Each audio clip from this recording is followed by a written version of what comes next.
এবার থেকে আর দালাল ধরে নয়, বরং নিয়োগকর্তার খরচেই মালয়েশিয়া আসতে পারবেন শ্রমিকরা।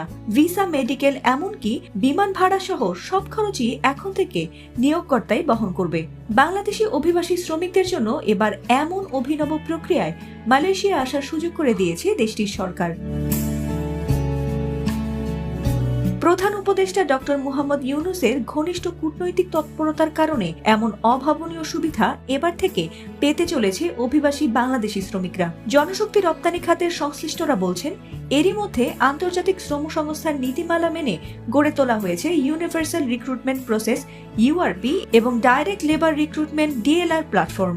আর পুরো সিস্টেমটাই চলবে কৃত্রিম বুদ্ধিমত্তা বা এআই দিয়ে। ফলে শ্রমিক ও নিয়োগকর্তার মধ্যে এবার থেকে সরাসরি যোগাযোগ হবে, কোনো দালাল বা সিন্ডিকেট এর মধ্যে ঢুকতে পারবে না। শ্রমিকরা সরাসরি এবার থেকে